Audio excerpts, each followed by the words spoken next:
Hey there, Shedsters. Thank you so much for joining me for this Shed on the Road. Oh, yes, we're not in Kansas anymore, Toto. We're not even in Somerset. No, we're here in London town, where this morning I got to give a talk at St Leonard's Church in Streatham about John the Baptist. It'll be posted on the St Leonard's YouTube channel if it isn't already. So if you fancy getting an earful of that, that's where you will find it. Anyway, it's just to say, in case you were wondering why my bookcase and my bottle of whiskey and the old hair up there on the shelf don't look quite so real this week, it's because they ain't. But hey, I won't tell if you don't. And being back in London, I do feel that I miss it. I miss London. But what I really miss is the London that I knew a year ago. All the hustle and bustle, crowded pubs and cafes and the likes, meetings that weren't through a screen, that were face to face. What a luxury that feels like now. Even church services that you could go to without wearing a mask, and where you didn't have to do air hugs. All of that seems such a long way off now, and I just pine to have it back. But hey, hopefully we've turned a corner. We're on the right road, and before too long, normality in some shape or form will return, whatever that means. Though I think this particular online parish gathering, the Holy Shed, may not be able to disappear quite so easily when normality returns. I don't know, we'll see. It's going to be up to you, really, to a large extent.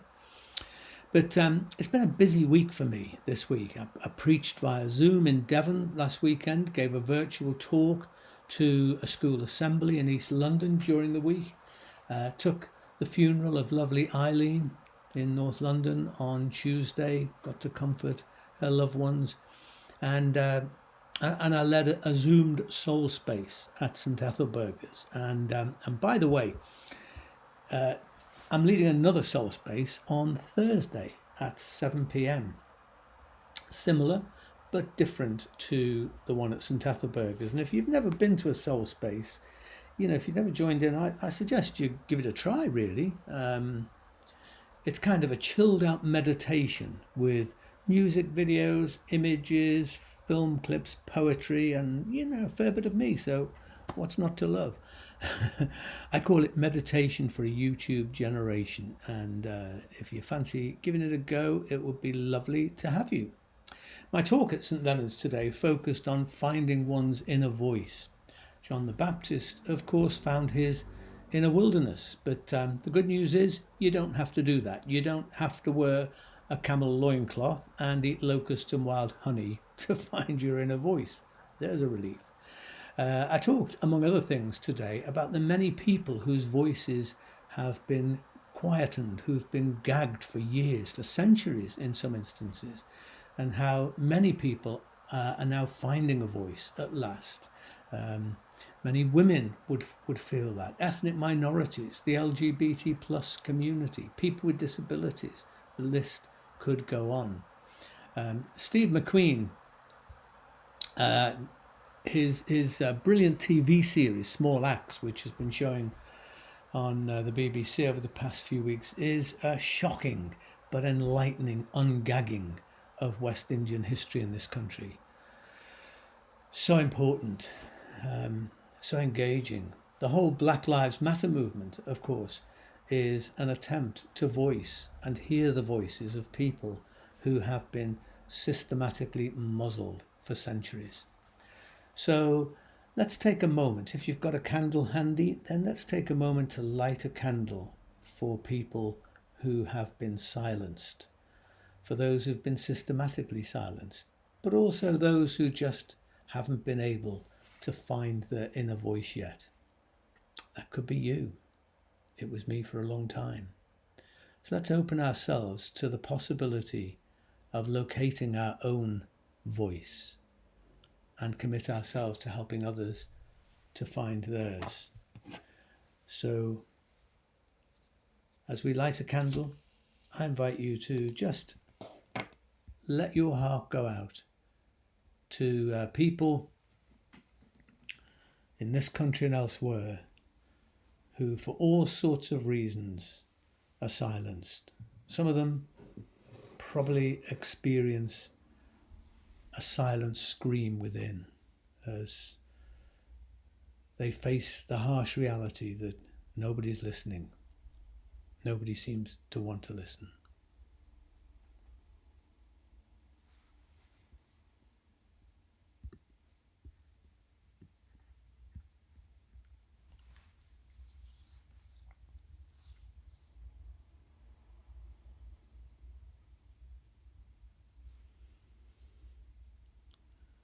Contemplating a candle is such a wonderful thing to do, and one of the things that always strikes me is how vulnerable that flame is. One little puff and it's out. How easily the voices of people have been extinguished. But I believe that in our time, these little flames are beginning to gather together into an enormous furnace. So let's say together the Holy Shed Serenity Prayer for these people who are voiceless, for ourselves. God, grant me the serenity to live fully and generously through circumstances I cannot control. Hope to keep on imagining better times for myself and the world, and courage to change what I can instead of simply leaving it to others. Amen.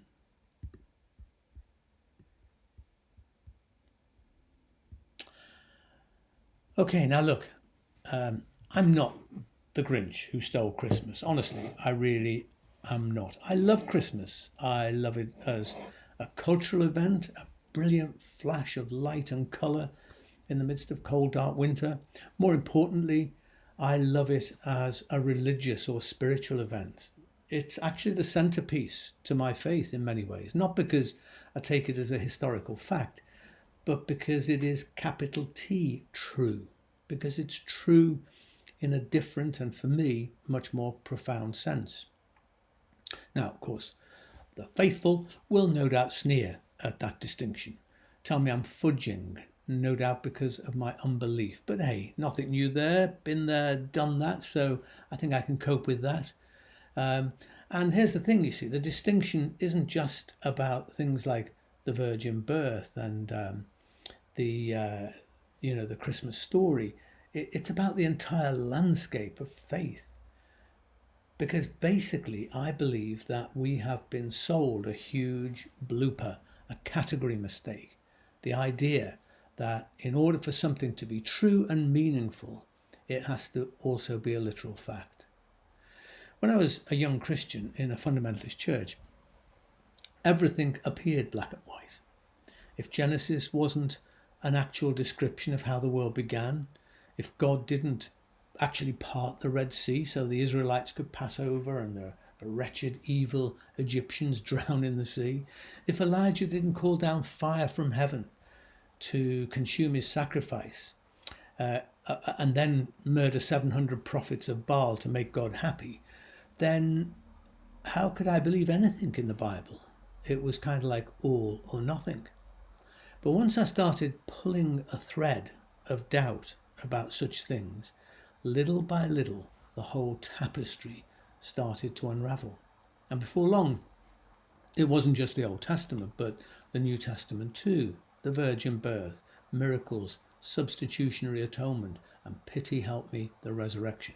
All of these things seemed to pose huge questions that I couldn't get rid of. It was like a voice had woken up in my head and I couldn't silence it.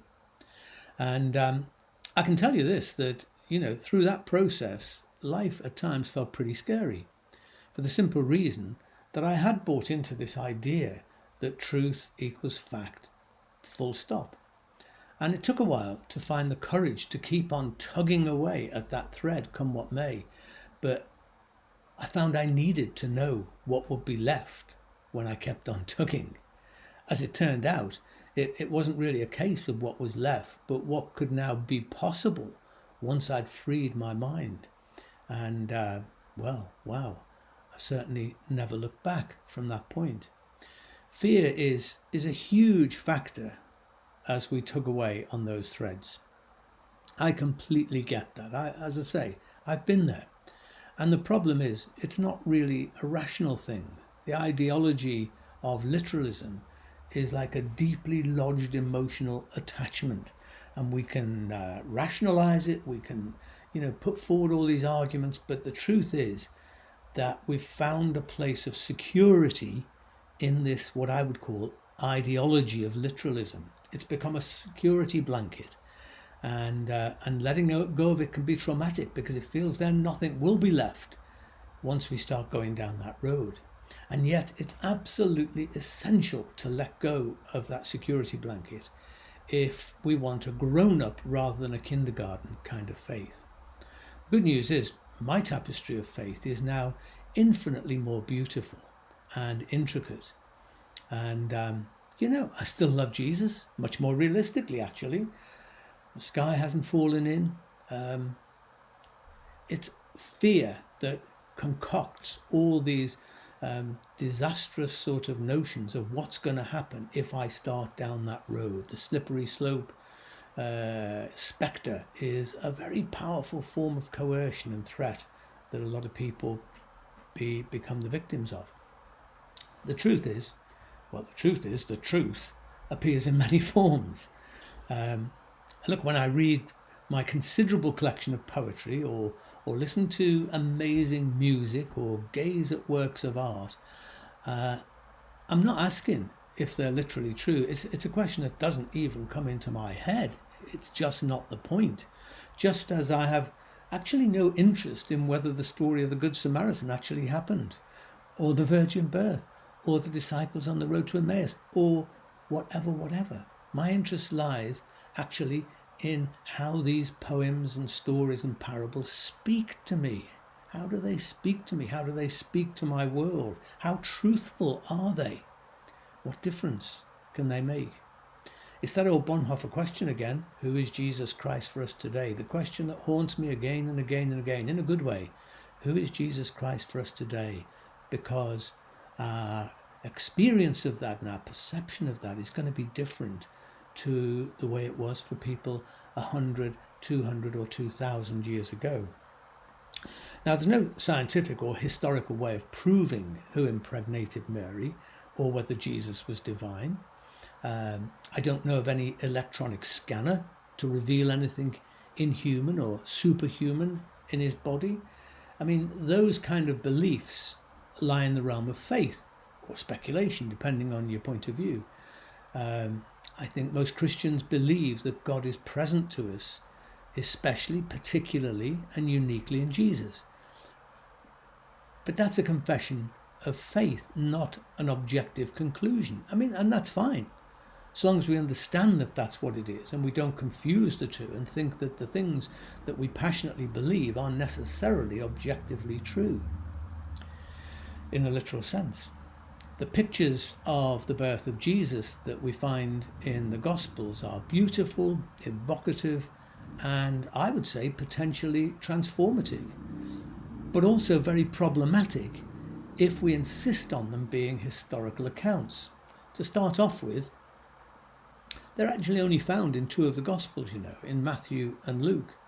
The oldest Gospel, Mark, which was written in the early 70s of the Common Era, what we used to call AD, Mark begins not with any birth narrative, but with Jesus as a grown man being baptized at the Jordan. Absolutely no mention of what came before that. Apparently no interest in it. It wasn't relevant. It's rather remarkable that, don't you think, if the story of a miraculous birth was circulating then, that Mark never even mentioned it at all. Paul's letters, do you know that they are the earliest writings in the New Testament? 1 Corinthians dates to about the mid-50s. Again, no mention at all of birth narratives in Paul's writings. If the birth stories were so important, as people nowadays seem to think they are, to establish the divinity of Jesus, the absence of them in these writings, these very earliest writings in the Christian era, seems really rather strange, don't you think? If the stories existed at that time, why weren't they included? I suspect that they didn't actually exist at that time. And then there's John's Gospel, the fourth one, which contains no birth narrative at all, but actually begins with a wonderful meditation on Jesus as the Word of God. And, the question I come back to is, why do we need this? Why do we need supernatural proof? I can't really get my head round why that has become so important to some people. Why do we need supernatural proof of God's reality? Aren't there enough miracles in nature, in the regular course of life? Isn't a conception and birth a wonderful miracle anyway? Does God need to dispense with the beautiful laws of nature in order to be revealed? I don't think so. Also, the two accounts of Matthew and Luke are far from the same. They are radically different, actually. In Luke's story, we have the manger, the shepherds, and the angels. In Matthew's, we have the wise men, the magi, who come not to a manger, actually, but to a house. Matthew speaks of the magi going to see Herod, who wants to find the child. Mary, Joseph, and the infant flee to Egypt in Matthew to escape the wrath of Herod. And these things have no parallel at all in Luke. Luke says that they travelled from Nazareth to Bethlehem. Matthew seems to suggest that they already resided in Bethlehem. It's interesting, really, how the kind of nativity story, that as we now think of it and as we have it portrayed in nativity plays and the likes, is actually a kind of combination. It's a merging of these two accounts into one. But actually, there are real differences there, and we have to ask, why that is.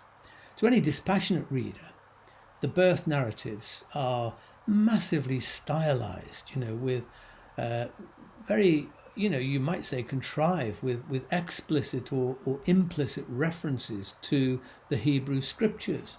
Things like miraculous conceptions, which there's plenty of there. The whole thing of Bethlehem being the city of David. All of this is to basically show that Jesus was the fulfillment of the Jewish hope of a Messiah. But also, I think they answer a question raised within the wider pagan culture, where everyone who was anyone had a miraculous birth. I mean, most pertinently, Caesar Augustus, who famously appears in the Nativity story. His mother Attia, we're told, fell asleep in the temple of Apollo and was impregnated by Apollo in the form of a snake. So, Augustus had a divine father and a human mother. And, this is not in any shape or form uncommon in the ancient world. And I think that in part the story of Jesus' miraculous birth stands in sharp contrast to Augustus, to testify that their belief, their Christians' belief, Matthew and Luke's and their communities, that Jesus represented a greater kingdom. And, that anything Augustus could have, Jesus had more of. As I say, personally, I have no need of it. I have no need of a miraculous birth in order to find in Jesus a definitive expression of the kind of God that I believe in, because that's what I find. The Annunciation to Mary, the Magnificat, the child in a manger accompanied by angels and humble shepherds, the guiding star, the visit from strangers from the east, the flight from a vicious king, all these things and more, as stories, thrill me to the deepest crevices of my heart. They're part of me and I love them, not because I think they're historical facts. What an impoverished imagination would require that. No, but because every detail of these two narratives in Matthew and Luke are rich and evocative and resonate with deep spiritual, emotional and psychological needs in human beings. I was always annoyed in the nativity plays that I took part in, that I never rose higher than the dizzy heights of being a sheep, maybe a lamb even, I don't know. I wanted to be a wise man. I mean, didn't everybody want to be one of those exotic magi? I mean, surely that's the thing to be. Who cares whether their story is historical? For me, it's truly true to the core of my being. And I'd like, for the rest of our little time together, to just take a look at that story itself.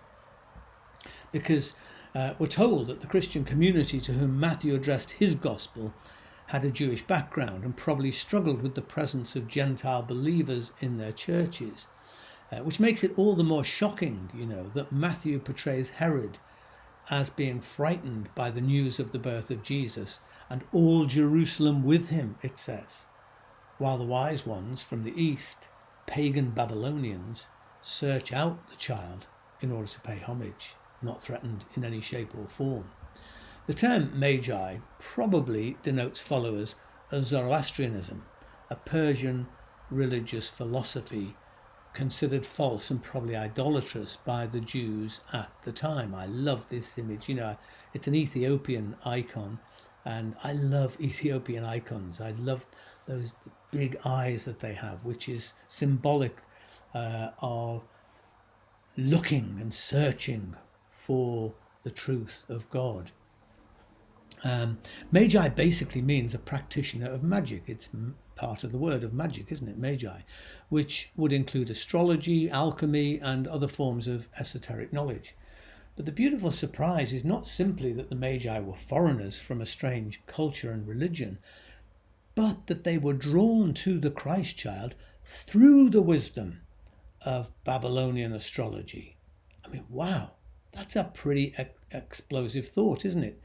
And the story holds no suggestion that the travellers should convert to Judaism. We certainly find no claim that they ultimately became Christians. So at the heart of the Christmas story, we find an ecumenical encounter between Jews, Zoroastrians, and a child destined to become the central figure in Christianity, with absolutely no suggestion in these stories that one is right and the other's wrong. But rather, we find the insinuation that the Christ event transcends the particularities of religious tradition. Isn't it strange how such significant biblical details are overlooked by so many zealous Bible believers? The quest of the Magi began with a revelation or epiphany. I guess most of our epiphanies are less dramatic. In a fascinating column in the Times just before Christmas a few years ago, Andrew Motion, the former poet laureate, talked about the uncertainties of his own Christian journey. I've seen the light, he said. I've seen the light, and it flickers on and off like a badly wired lamp. I love that. He goes on to state that this is probably the experience of millions of people who inhabit what he calls the ambivalent middle ground in religion, that they don't see something bright and crystal clear, but rather they see a light which is flickering on and off like a badly wired lamp. Sparkly Christmas card images of the Magi give the impression that their mission was straightforward, that the star shone like a floodlight, constantly illuminating the path that they were following. But the story says nothing about it being a particularly bright light, and there must have been some cloudy nights too when the star disappeared. I mean, it's more than 500 miles from Babylon to Bethlehem on the back of a camel. I would reckon that's quite a lot of nights. T.S. Eliot's wonderful poem, which is worth looking at, The Journey of the Magi, imagines a grueling expedition with many setbacks and frustrations, and voices in the traveller's ears saying that this was all folly. Andrew Motion reflects that his faith is not a God-down universe in which human beings scurry around trying or not to do God's bidding, but a universe in which the primitive hunger to imagine beyond ourselves is manifested in a series of overlapping stories that give us the possibility and the permission for such imagining. And these stories, he says, shape our ambition to think bigger and to live better, and they help to define our place in the scheme of things. I love that. In the story, the Magi were spiritually receptive. They caught a vision. They got up and pursued it. They paid attention to the signs and clues around them and were prepared for new direction even as they travelled. They were also prepared to cross borders geographically and religiously, and that takes courage. But it's what faith is really, isn't it? Courage to be, defiant imagination in the face of despair. That's what faith is. It means wandering into unknown territory, without any guarantee that we're following the right path. It means crossing borders to encounter people and cultures and religions that we don't understand, but from whom we might just learn something. The Magi didn't have a heavenly sat-nav telling them exactly which way to go.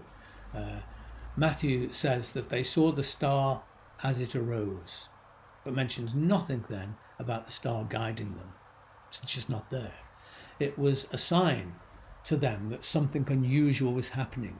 It wasn't a satellite system indicating exactly which road to take or where to turn. The journey wasn't accompanied, by the angel Gabriel's voice saying, in 700 yards. No. After they first view the star rising in the sky, the next time it's mentioned is on the road to Bethlehem as they near their destination there. In between times, they travelled in darkness and had to seek directions and work out which way to go. The journey was neither simple nor trouble-free. In Eliot's poem, he says they experienced doubt and danger and setback. So it really is such a wonderful symbol of the journey that each of us must go on in seeking after God and after truth. So no, I don't really give a feck about the historicity of this story. It speaks. That's the point. It resonates with so much of our experience. And T.S. Eliot's imaginative expansion is, to my mind, equally inspired as the gospel storyteller, whoever that was. So, look at the time. Oh my God. I think I better leave it there for now because we've really run out of time. But there's always next week, isn't there? And who knows after that. So I hope that, shines a little bit of light on your path. And we'll pick it up and continue with more about this story next week. I'm not trying, to stop anyone believing. I'm not trying to demonstrate that there's, something wrong about the way some people believe. I'm really talking from my own experience. I'm trying to demonstrate that there's more than one way to believe. And, if literalism suits you, hey, fine. It did me once. But if that no longer works for you, I'm saying don't give up. There are other ways to understand, other ways to interpret, to experience the truth and beauty within and behind these stories. Okay, so we are going to say some prayers now. And I think what we're going to do, is go back to the Lord's Prayer, which we haven't said for a while. The New Zealand version of the Lord's Prayer, which is really rather wonderful. So in a moment, we're going to toast Christmas and wise men and angels and Virgin Marys and all the rest of it, and life itself. So if you have a drink ready, that would be great. But I'd like you to join me now in saying this prayer. Eternal Spirit, Earth Maker, Pain Bearer, Life Giver, Source of all that is and that shall be, Father and Mother of us all, loving God in whom is heaven. The hallowing of your name echo through the universe. The way of your justice be followed by the peoples of the world. Your heavenly will be done by all created beings. Your commonwealth of peace and freedom sustain our hope and come on earth. With the bread we need for today, feed us. In the hurts that we absorb from one another, forgive us. In times of temptation and test, strengthen us. From trials too great to endure, spare us. From the grip of all that is evil, free us. For you reign in the glory of the power that is love, now and forever. Amen. Wonderful. So, don't worry about that bottle there. That's staying there. Aha, I've got another one. So if you've got something to drink, I ask you to get it to hand right now. Your glass of red or your cup of tea or whatever it may be. And dear friends, I ask you to join me in toasting the glorious gift of life in all its beauty and diversity. Let us toast new beginnings, Let's toast a future of love and justice and health for ourselves and for this magnificent planet of ours. Let's toast truthful stories that speak to the very depths of our being. Let's toast poets and musicians, artists, and all those whose efforts open our minds to see that life is more than just black and white fact. So, to all of life, I ask you to raise your glass and say with me, to life, l'chaim.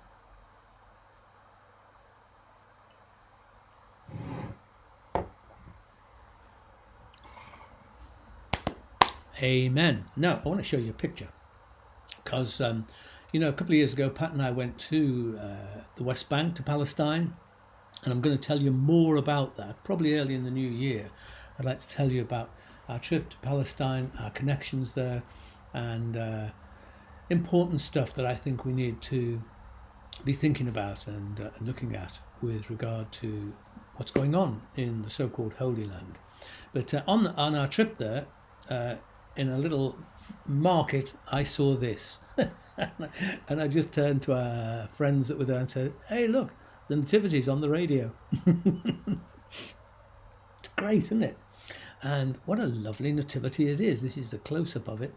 It's great because it's kind of very Bedouin and probably very, very close to the sort of culture that the stories are set in. Terrific. A very dear friend of ours, our friend from Cornwall, sent us some wonderful, wonderful nativity figures that were made in Switzerland. And they just arrived through the post to us. And I'm going to show you them, but not this week. I love it all the nativity figures and settings and so on. Just great. Okay, so there it is. If you like what I'm doing, you can always support me on Coffee. You can buy me a coffee or two or whatever, and that's always greatly appreciated. And as I said last week, following some requests asking if I would sign and personalize any of my books that people could give as Christmas gifts or whatever, I've set up now on the Coffee site a shop there, a books shop where you can order my books. And then if you message me on Facebook or contact me in some way, tell me if you'd like me, who you'd like me to dedicate them to, I'd be very happy to do that. Somebody this week actually even asked if we would wrap it up in birthday paper as a gift to somebody. Well, we can do anything. Well, my wife can. She happened to have some birthday paper and we did that. So, tell us what you want. I think that's pretty much all there is to say really this week. I'm going to invite you to join me in saying this wonderful blessing.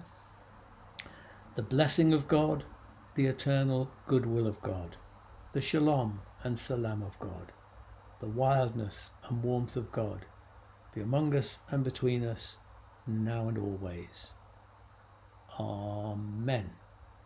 So thanks for joining me in the shed on the road anyway, this week.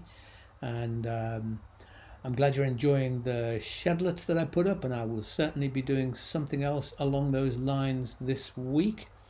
Keep sending me questions if you want me to address them, or suggestions of things that you'd like to happen. This is your space as well as mine, so I'm always open to hear things that you have to say. So there it is. I'm going to finish with Aretha Franklin giving a marvelous rendition of Joy to the World. So enjoy this, have a good week, stay safe, and I'll see you very soon. Bye.